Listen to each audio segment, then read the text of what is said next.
We've got an epic showdown that I've been looking forward to all season today, and I've circled this game in particular when the schedule came out because we will see two rookies go head to head.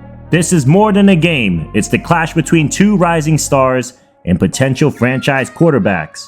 The New York Giants will host our Broncos, and they're hoping that their quarterback will be the savior they've desperately been waiting for. And maybe it is possible for miracles to happen since they are only one game behind the Commanders and Eagles for first place in the NFC East. Like us, they're keeping their 7th seed warm in their conference, hoping to elevate upwards in the standings. And each game is going to hold more and more weight as we come down to the final 4 of the season. Aaron Silverman replaced Daniel Jones in the middle of the season, and it hasn't been a successful storyline with 10 interceptions and just finding the end zone 7 times. But when you think of the Giants, you can't forget their dynamic running back Saquon Barkley, who's rightfully paid in this series and already over 1,000 yards this season. And if you watch this series long enough, you know I always gotta hold my breath when we face running backs of his caliber.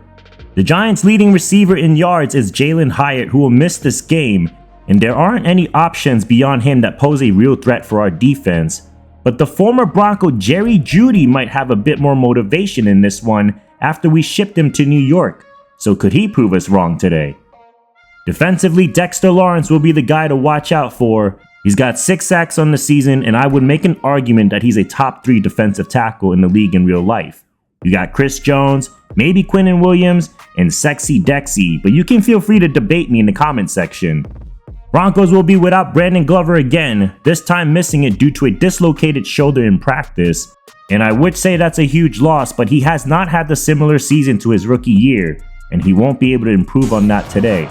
And with him out, we need all of our other guys to step up to today's challenge. It's gonna start with the guys up front neutralizing the run and pressuring the rookie to make more mistakes, and while keeping our rookie upright to spread the ball around. It's not just a game between two rookies, but two teams desperately needing this one to push them up the playoff standings, while the other may be hanging on by a thread. As we'll get our first look at the rookie Aaron Silverman taking on the field. He's the future of the Giants team, replacing Daniel Jones, and it's gonna take a bit more time for his development. But it also helps having Saquon Barkley in the backfield as he picks up 6 to start the game. Kinda funny how they paid $40 million to a quarterback just to hand it off to him all game. As Waller will cross this to the 30, and the Giants will move the sticks for the first time today. Barkley again, this time with a lane, takes a big hit and will net them another 9. Not surprising that he's gonna be the majority of their offense, but our run defense has been poor coming off that Eagles loss. And he'll easily wiggle his way through for a new fresh set of downs. This Giants offense off to a nice little rhythm mainly through the ground. And this time the Broncos will swarm up on him. Lafunga first one on the play, and we need more of that. If we can make this kid throw more, it'll be a long day for him. And there's an example why. Completely oblivious to pressure, and Hickson easily walks in for the takedown, and it's 3rd and long. Barkley looking a bit gassed on this play. Broncos will send the blitz, and down he goes! Sacked for the 2nd time on back-to-back plays, and Sanders will add one to his resume. Defense did their job, and we'll see if this offense gets off to an early start. Lester Banks in the backfield, and he's hoping for a much better game since he barely played against the Eagles due to a nagging injury. But he's at 100% today and ready to rebound in this one. As Baer hits a strike over the middle of Marvin Mims for 5. You never know with our offense whose day it'll be. But he finds Mims again. This time a first down, and I've seen a big improvement on how he handles catching the ball in traffic. And this check down to Banks will bring about a manageable 3rd down. This offense doesn't have one key guy that needs the ball. It's really finding the open man and delivering it to him. As Baer heaves this one up, and there is a wide open man. Dulcich all by himself for the easy score. And what a drive by the Broncos as they take care of business here late in the first quarter. Such great concentration as Kayvon Thibodeau lays the hammer on SB3, and he's able to maintain control and show off his strong arm. We saw a bunch of Saquon Barkley in the first quarter. He'll open up the second quarter and get stuffed. Sanders having a great game, and if we keep this up, we'll pressure the Giants to be more one-dimensional. And after that play, they'll have no choice here but to throw it. Silverman in the gun on third down. He'll slide right, throws, and nowhere near anyone, and the Broncos have been making his life miserable. Giants will boot this away from their own 47.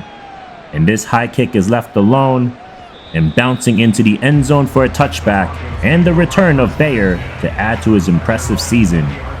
With only 2 interceptions all year and 20+ touchdowns, I would imagine he's the front runner for Rookie of the Year, as Banks will take this for a strong run of 7. Broncos will probably go to him a bunch soon. They do here, and a first down and the biggest run for him today. Lester Banks a catalyst and spark to this offense, and he's already stockpiling beyond his 1,000-yard season. And another completion is made there. But this tough day for the Giants just got tougher as Dexter Lawrence is favoring his left side. He'll enter into the locker room and would not return for the remainder of this game. Back to the action and Bears setup going empty. He throws out quickly. Dulcich has the first, breaks free, breaks another, and finally brought down, showing off his resilience. Bayer now 8 of 9, near 100 yards on the day. And he seems to have a chip on his shoulder with the recent tough losses and the doubters that compared him to Aaron Silverman. As Banks will get the carry on 2nd and 8, runs into his own man, and that might have cost him a few yards. We've been efficient on 3rd downs, and one more before the half would greatly help our cause. As Bayer takes a huge hit while he released it, and that would land out of bounds. Tough break for the offense, but they did manage to get to field goal range, as Fairbairn from 52 will get it through. 10-0 lead as we wind down the final 2 minutes. Silverman rolling out right, throws, broken up. Surtain could have taken it the other way, but the final result still favors the Broncos. Now on 3rd down, Silverman dropping back, rolls and shoved down. Glenn Ramsey will force the 4th down, and we've gotten to him 3 times already today. Bad offensive line plus holding the ball too long will always result in shorter offensive drives, as that will lead us to the half with us shutting this Giants offense out. I actually feel bad for them, but I also knew even with a higher development trait, when you're oblivious to pressure, I am frightened by how far you can take an NFL team, and the Giants are learning it the hard way. The Chargers are within driving distance of us as they face the Eagles in Philly. Both teams are taking on NFC East teams before matching up next episode, and they have a commanding lead at the half. Our fate is in our own hands if we can keep this effort up in the second half. It hasn't been a cakewalk in recent games when we come out of that locker room, but hopefully we can change that narrative today. And that's one narrative we want to remain the same, as Barkley has not had much success in this game against us so far. And his efforts are wasted again. That time Nate Gills wasn't even blocked, and this is what happens to an offense that is reliant on one guy. Now Silverman is scrambling, lofts it out left, completed to Waller. He doesn't get forward progress and it's 4th down, and the Giants will not hesitate and try to get it here. Silverman, quick throw, connects for the 1st down. Jerry Jeudy with the big catch, and he'll need to be more of a factor for the rookie, as he'll swing this out left, connects, and falls an inch short as the backup Daniel Bellinger. Giants are finally in the red zone. Sanders comes flying in, but couldn't wrap up Barkley before reaching the 1st down. And the Giants have another major injury up front, and Nate Davis will also miss the remainder of this game. This offensive line can't afford to lose anyone with the way Silverman handles pressure, but it helps when he delivers quickly here for another gain of 7. You would think we would see more quick passes against our defense, but we mostly saw Barkley as he finds a lane and walks right into the end zone. Giants find a way to pick up 6 and cutting this to a field goal game. It's difficult when the Giants took a bunch of time along with our recent struggles in the second half. I just hope scoring against Philly in the second half last game gave us a boost, as Banks has daylight up the middle for another big run.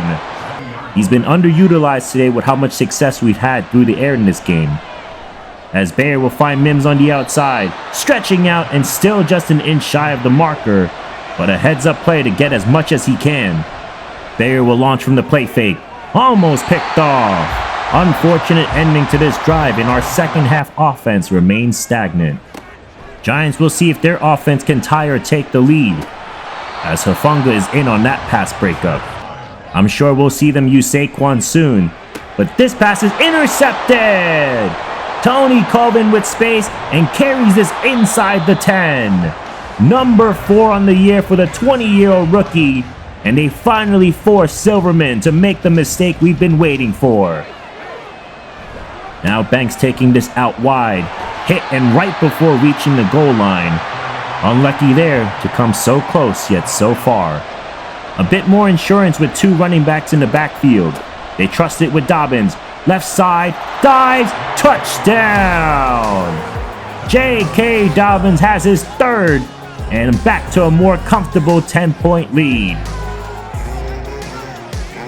The score will remain that way as we head into this late in the 4th. Giants need to get something going as Silverman takes off right side. Gill's on his horse, and a big hit on the quarterback, and he's on the bad end of that. Huge injury as the rookie quarterback would not return. And that means Daniel Jones will call the shots for the remainder of this one, as his first pass is connected for a first down, and now Hodgins is down. Boy, this Giants medical team has more action than this offense today. 5:37 left in the 4th. Jones in a crowded pocket, goes over the middle, and another first down. This time Judy will make another catch, and he's got his 4th today for 46 yards. It's only 2 passes, but so far his delivery looks faster than Silverman's, and he'll add to his completion percentage here as Bush will sniff out Barkley. We can be expecting all throws, which is what we wanted to make them one-dimensional, as Jones has no problem with it. He finds Judy for another big first down, and they'll try to mount a comeback through Danny Dimes' arm. But Nate Gills will drown him in the backfield. Excellent time to add pressure on him, as Jones being chased out of the pocket will throw this back across the field and finding Barkley. Pretty incredible play by Danny Dimes. Now trying to find 11 more. But he's taken down again. Trayvon Washington. And the Giants shockingly won't kick the field goal here. So this is the game. Jones can't get it off. Zach Allen with another late game heroic play. And that will spring the Denver Broncos up to their 8th win of the season. Although this was a lower scoring game, it still was a lot of fun to watch comparing the differences between 2 quarterbacks. Thayer did just enough to keep us ahead and maintaining the lead. He really set the tone when he launched that touchdown bomb to Greg Dulcich in the first quarter. On the flip side, Aaron Silverman lacked awareness when pressure arises, showing us why drafting a quarterback with the proper traits is so important. Quarterbacks with oblivious pressure will fail to execute in slow simulation, so that's why having superstar development still wouldn't convince me of taking a guy like that, and the Giants will have to live with that decision going forward. Overall, I'm extremely proud of the guys executing on both sides of the ball, especially our defense who played lights out.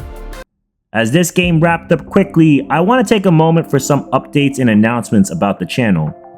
I know I started this series late, and here we are in the middle of July with college football and Madden 25 just around the corner.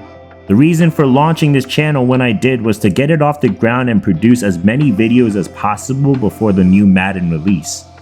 I've had tons of fun creating this content, and I'm working on improving the channel in various ways, and I truly appreciate everyone who's enjoyed this series so far, but I also need to consider the future of this channel.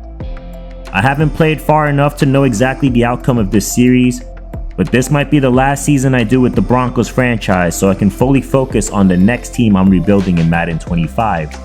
I'm not sure which team just yet, so if you guys have any suggestions, please leave it in the comments section. I would love your input. But I've really enjoyed watching this team play, even though it's only been 2 seasons. I might even simulate after this year just to see how these players' career turns out, but we'll see. But overall, I'm extremely grateful for all of you who have subscribed and supported this channel. I hope to continue improving my content to make it a great experience for everyone. I'm still new to this, and while I may not perfect it anytime soon, I appreciate all of you being a part of the beginning of my journey. I don't want us to think too far ahead yet because it's still not over. We still have the rest of this season to think about, so let's enjoy the last few moments with this team by looking ahead to the Chargers.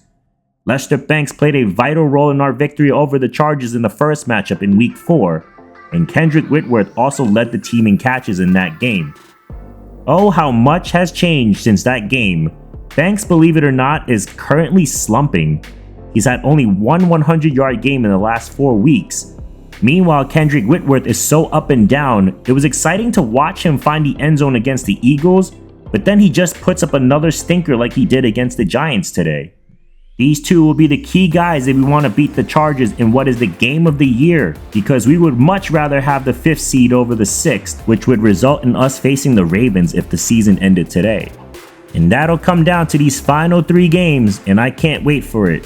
Again, thank you guys so much for sticking with me and hearing my announcement. Don't forget to like, subscribe, and hit that notification bell for more updates. Your support has meant and will mean the world to me. Until next time, go Broncos.